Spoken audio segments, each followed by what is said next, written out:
আপনি খেয়াল করে দেখেন যে বিএনপি একমাত্র দল, আরও যারা ফ্যাসিবাদী বিরোধী আন্দোলন করেছে সকলে মিলেই ঐক্যবদ্ধভাবে এই জুলাই গণঅভ্যুত্থান বর্ষপূর্তি এটি পালন করছে।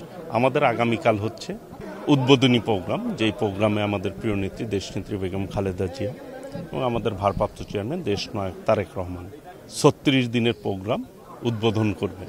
বিএনপি প্রথম শহীদদেরকে স্মরণ করে এই ধরনের প্রোগ্রাম হাতে নিয়ে ৩৬ দিনের প্রোগ্রাম।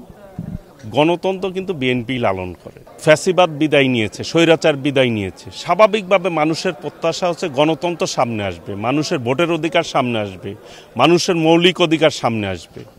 এখন যারা ফ্যাসিবাদের ষড়যন্ত্রের ফাঁদে পা দিয়ে যারা কাজ করছে, আমি মনে করি প্রকারান্তে তারা ফ্যাসিবাদের পক্ষে কিন্তু তাদের অবস্থান চলে যাচ্ছে ধীরে ধীরে। তাদের সতর্ক থাকা উচিত। দেশের যদি গণতন্ত্র না থাকে তাহলে কার উদ্ভাবন ঘটবে? ফ্যাসিবাদের উদ্ভাবন ঘটবে, স্বৈরাচারের উদ্ভব হবে। স্বৈরাচারকে বিদায় করার জন্যই কিন্তু আজকের এই গণ অভ্যুত্থান হয়েছে, মানুষ রক্ত দিয়েছে। কাজেই আমি মনে করি যে সকলেরই শুভবোধ উদয় হবে এবং তারা গণতন্ত্রের পথে থাকবে। এটাই এই শহীদ দিবসে আমরা মনে করি যে গণ অভ্যুত্থান বর্ষপূর্তি দিবস উপলক্ষে যে আজকের এই প্রোগ্রাম, সকলের চেতনা এইটি, সবাই গণতন্ত্রের পথে আসবে ইনশাল্লাহ।